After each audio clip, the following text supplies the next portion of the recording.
सोनभद्र खदान हादसे को लेकर रेस्क्यू ऑपरेशन जारी। अब तक 7 शव बरामद, 1 दर्जन से अधिक मजदूर मलबे में दबे। ब्लास्टिंग के लिए ड्रिलिंग के दौरान पत्थर दरकने से हुआ था हादसा। सीएम योगी आदित्यनाथ का अयोध्या दौरा, हनुमानगढ़ी और रामलला का करेंगे दर्शन पूजन। मंदिर परिसर के पीएफसी में अधिकारियों की लेंगे बैठक। कानपुर में तेज रफ्तार बस अनियंत्रित होकर पलटी, हादसे में 3 यात्रियों की मौत, 24 से ज्यादा यात्री घायल। अरौल थाना क्षेत्र के आगरा लखनऊ एक्सप्रेस वे पर हुआ हादसा। मेरठ में सड़क हादसा, मेरठ हापुड़ हाईवे पर ट्रक और पिकअप की टक्कर, 1 महिला की मौत, 21 लोग घायल। सियाना से मानपुरी लौट रहे थे पिकअप सवार।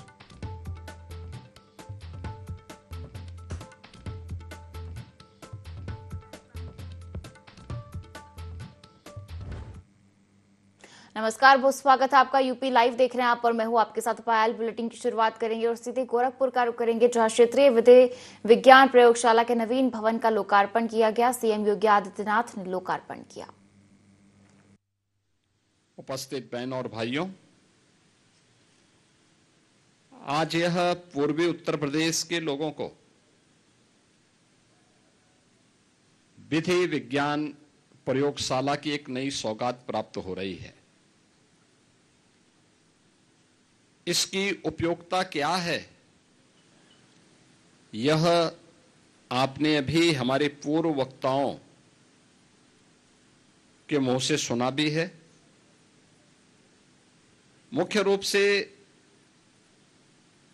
2023 में जब प्रधानमंत्री मोदी जी के मार्गदर्शन और नेतृत्व में भारत सरकार ने देश में 3 नए कानून लागू किए, जिनकी अवधारणा प्रत्येक पीड़ित व्यक्ति को समय से न्याय देने की रही है। यानी जो ब्रिटिश कालखंड की अवधारणा थी दंड पर आधारित, इससे अलग हट करके हर व्यक्ति को न्याय मिले और समय पे न्याय मिले, इस दिशा से भारतीय न्याय संहिता 2023, भारतीय सुरक्षा संहिता 2023 और भारतीय साक्ष्य संहिता 2023, ये 3 नए कानून को गत वर्ष जुलाई में लागू किया गया। लागू होने के बाद यह अनिवार्य हो गया है कि उन सभी अपराधों में फॉरेंसिक साक्ष्य जुटाए जाएं जिसमें 7 वर्ष से ऊपर की सजा है। और इसके लिए हम लोगों ने पहले से ही तैयारी की थी। अक्सर होता था कि अपराधी अपराध करता था और अपराधी के अपराध के बाद चूंकि साक्ष्य अगर इकट्ठे होते भी थे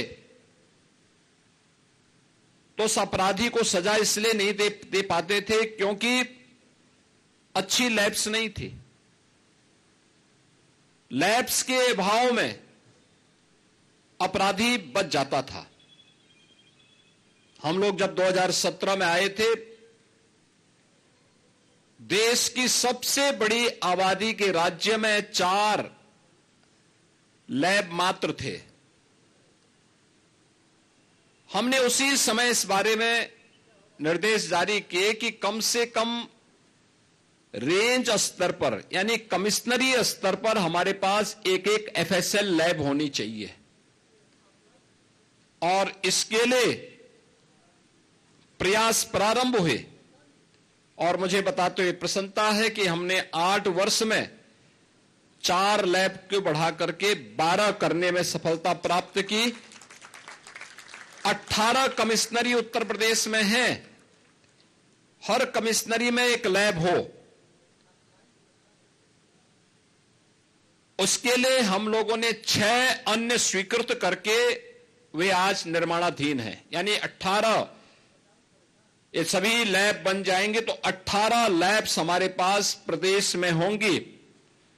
और वह लैब भी केवल सामान्य नहीं, जिनमें हर प्रकार के फॉरेंसिक साइंस से जुड़े हुए उस पहलू की जांच की जा सकती है जिससे अपराधी के खिलाफ एक ठोस साक्ष्य समय पे हम न्यायालय में प्रस्तुत करके उसे दंडित करवा सके और एक पीड़ित व्यक्ति को न्याय दिला सके।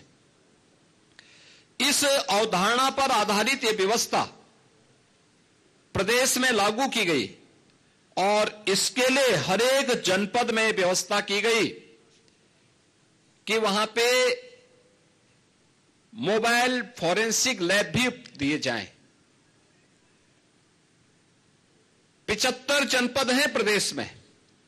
हर जनपद में हमने 2-2 वैन इस रूप में उपलब्ध करवाए हैं जो साक्ष्य कलेक्ट कर सकें।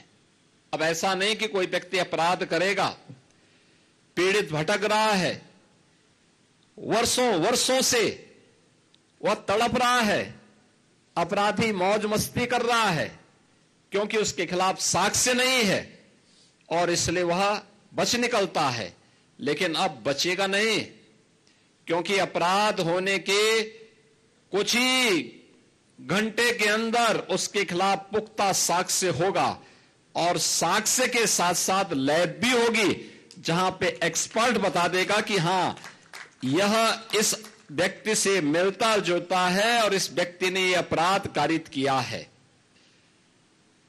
वह कोई भी इस प्रकार का अपराध हो, कहीं दुष्कर्म के मामले आते हैं, कहीं पे आतंकी घटनाएं घटित होती हैं, कहीं पे कोई फायर करके अपने लाइसेंसी असले से फायर करके किसी की हत्या करने का प्रयास करता है। बैलिस्टिक जांच करने में बहुत समय लगता था, अब ऐसा नहीं हो पाएगा और डीएनए जांच की सुविधा भी अब गोरखपुर की इस लैब में उपलब्ध करवा दिया गया है। कोई भी व्यक्ति अपराध करेगा तो बच नहीं निकल सकता है और इन सबको जोड़ने के लिए उत्तर प्रदेश के युवाओं को इसके माध्यम से अधिक रोजगार प्राप्त हो सके, हम लोगों ने प्रदेश में लखनऊ में यूपी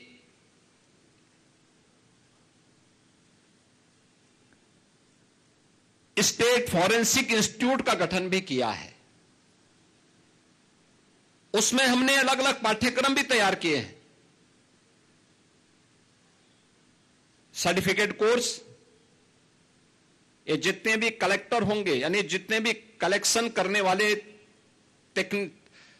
तकनीशियन होंगे, उन तकनीकी कर्मचारियों के लिए सर्टिफिकेट लैब में जो लोग इसका मिलान करेंगे उसके लिए डिप्लोमाधारी और उस पर अपनी राय देने वाले उसके एक्सपर्ट डिग्रीधारी और उनके अनुभव भी इसमें काम आएंगे। यह आज का नए समय में नए हो रहे अपराधों। और चलिए अब खबरों का रुख करेंगे सोनभद्र से। आपको बड़ी खबर दे दे, जहां बिल्ली मारकुंडी खदान हादसे में 53 घंटे से रेस्क्यू चल रहा है।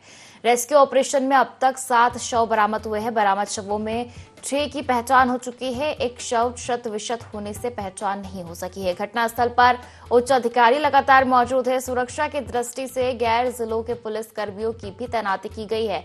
एसडीएम ओबरा ने सभी बरामद शवों की जानकारी सार्वजनिक की है। ब्लास्टिंग के लिए ड्रिलिंग के दौरान विशाल पत्थर दरकने से हादसा हुआ था। घटना में 1 दर्जन से अधिक मजदूर मलबे में दबे। ओबरा थाना क्षेत्र के बिल्ली मारकुंडी खनन क्षेत्र का ये मामला बताया जा रहा है। तो देखिए, सोनभद्र खदान हादसे में रेस्क्यू ऑपरेशन जारी है और अब तक 7 शव बरामद कर लिए गए हैं। 1 दर्जन से अधिक मजदूर मलबे में दबे हैं। ब्लास्टिंग के लिए ड्रिलिंग के दौरान पत्थर दरकने से हादसा हुआ था। और आपको बता दें कि 53 घंटे से लगातार रेस्क्यू ऑपरेशन जारी है और अभी तक 7 शव बरामद कर लिए गए हैं और बरामद शवों में से 6 की पहचान हो चुकी है। साथ ही एक शव शत विशत होने से पहचान नहीं हो सकी है। घटनास्थल पर उच्च अधिकारी लगातार मौजूद है और सुरक्षा की दृष्टि से गैर जिलों के पुलिसकर्मियों की भी तैनाती की गई है। एसडीएम ओबरा ने सभी बरामद शवों की जानकारी सार्वजनिक की है। ब्लास्टिंग के लिए ड्रिलिंग के दौरान विशाल पत्थर दरकने से हादसा हुआ था और घटना में 1 दर्जन से ज्यादा मजदूर मलबे में दबे थे। ओबरा थाना क्षेत्र के बिल्ली मारकुंडी खनन क्षेत्र का मामला बताया जा रहा है।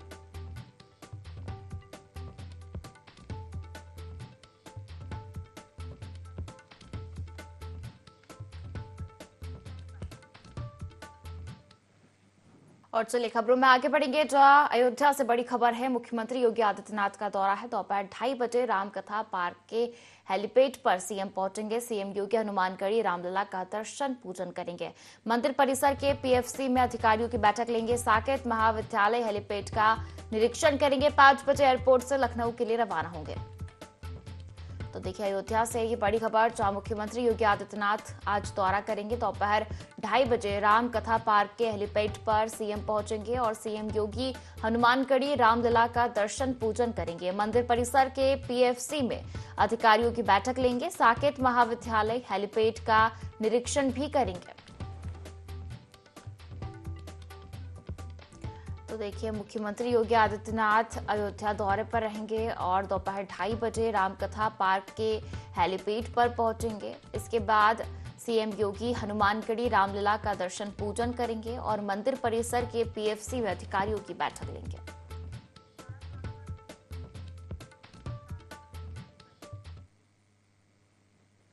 चलिए आगे बढ़ेंगे और बस्ती से आपको बड़ी खबर दे दें, जहां टप्पेबाज गिरोह का पर्दाफाश हुआ है। गिरोह के 4 सदस्य गिरफ्तार किए गए हैं। पुलिस और साइबर टीम ने गिरफ्तारी की है। 1925 रुपए नकद, 8 मोबाइल, 19 सिम और घड़ी बरामद की गई है। भारतीय विदेशी मुद्रा व कुटरचित दस्तावेज भी बरामद किए गए हैं। सीओ सिटी सत्येंद्र भूषण तिवारी ने प्रेस कॉन्फ्रेंस कर खुलासा किया है।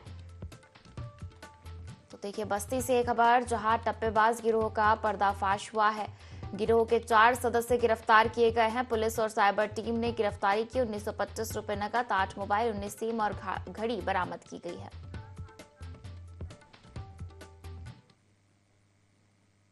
और चलिए अगली खबर का रुख करेंगे, जहां रायबरेली के मिल एरिया थाना क्षेत्र में सड़क हादसा हुआ, जहां तेज गति से बाइक चला रहे 3 लोगों में से 2 की मौके पर ही मौत हो गई, जबकि एक गंभीर रूप से घायल है। हादसा सुल्तानपुर मार्ग पर विजय कुमार, निहाल, सुजीत और सन्नी की बाइक और बोलेरो के आमने सामने टकराने से हुआ। घायल 2 लोगों को जिला अस्पताल में भर्ती कराया गया। पुलिस ने मामला दर्ज कर आगे की कार्रवाई शुरू कर दी है।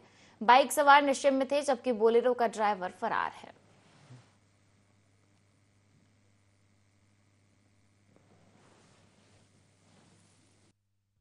बोलेरो गाड़ी व मोटरसाइकिल सवार 3 व्यक्तियों में टक्कर हो गई, जिसमें 3 व्यक्ति सन्नी, विजय व निहाल घायल थे, जिन्हें तत्काल थाना मिल एरिया पुलिस द्वारा जिला अस्पताल इलाज हेतु भिजवाया गया, जहां पर विजय व निहाल उपरोक्त को चिकित्सक द्वारा मृत घोषित किया गया व सन्नी का इलाज चल रहा है।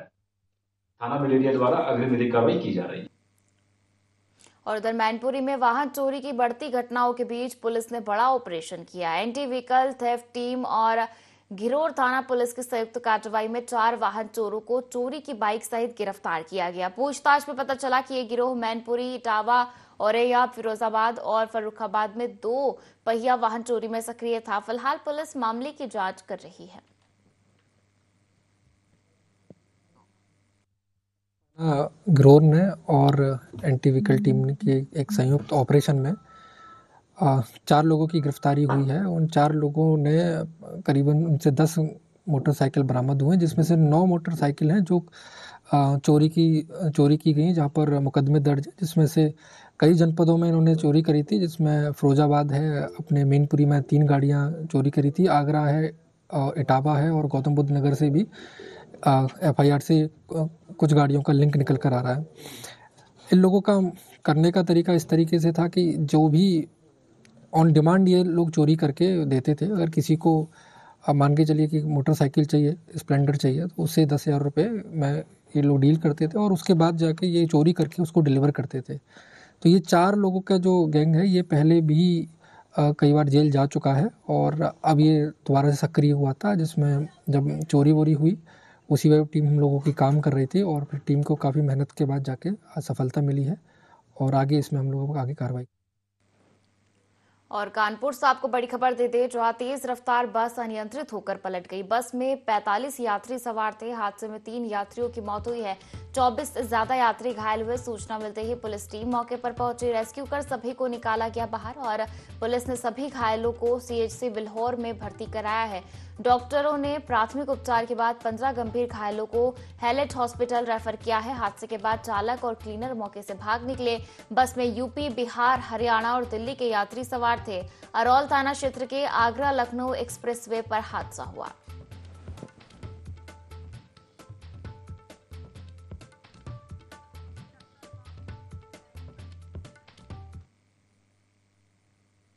और खबरों में आगे बढ़ेंगे, जहां मेरठ के खरखौदा थाना क्षेत्र में मेरठ हापुड़ हाईवे पर तेज रफ्तार ट्रक और पिकअप की टक्कर में एक महिला की मौत हो गई और 21 लोग घायल हो गए। हादसा एनसीआर मेडिकल कॉलेज के पास हुआ। पिकअप में सवार लोग सियाना से मानपुरी लौट रहे थे।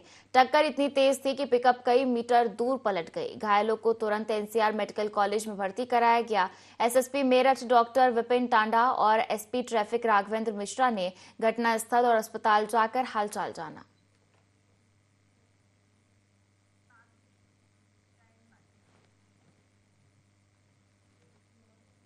और इधर बस्ती के पेकौलिया थाना क्षेत्र के पिरेला गांव में शादी समारोह के दौरान पहली पत्नी ने अपने पति की दूसरी शादी का विरोध कर हंगामा कर दिया।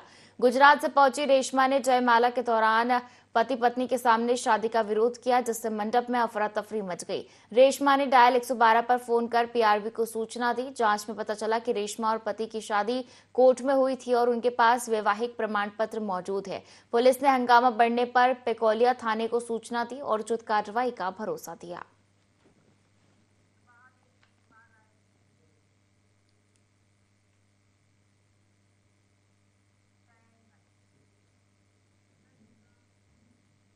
और रायबरेली में मुख्यमंत्री सामूहिक विवाह योजना के तहत आयोजित समारोह में 135 जोड़ों का वैदिक रीति रिवाजों के साथ विवाह संपन्न हुआ, जिनमें 7 मुस्लिम जोड़े भी शामिल थे।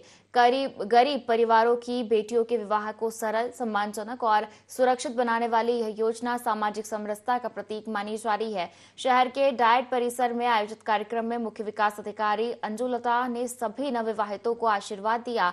प्रत्येक जोड़े को 60,000 रुपए की आर्थिक सहायता के साथ वस्त्र, चांदी के आभूषण, बर्तन सेट, कुकर, घड़ी और बैग जैसे उपहार प्रदान किए गए। सभी जोड़ों ने मंत्रोच्चार के बीच 7 फेरे लेकर वैवाहिक जीवन की शुरुआत की। यह आयोजन दहेज प्रथा उन्मूलन, महिलाओं के सशक्तिकरण और सामाजिक एकता को बढ़ावा देने की दिशा में महत्वपूर्ण कदम माना जा रहा है। कार्यक्रम को लेकर स्थानीय लोगों में खासा उत्साह देखने को मिला। यहाँ पर डाइट पर्सन में सामूहिक विवाह कार्यक्रम का आयोजन किया गया है, जिसमें 135 जोड़ों का विवाह कार्यक्रम संपन्न कराया जा रहा है। इसमें 128 जोड़े का हिंदू रीति रिवाज से विवाह हो रहा है और 7 जोड़ों का जो अल्पसंख्यक समुदाय के जोड़े हैं उनका निकाह यहाँ कराया जा रहा है।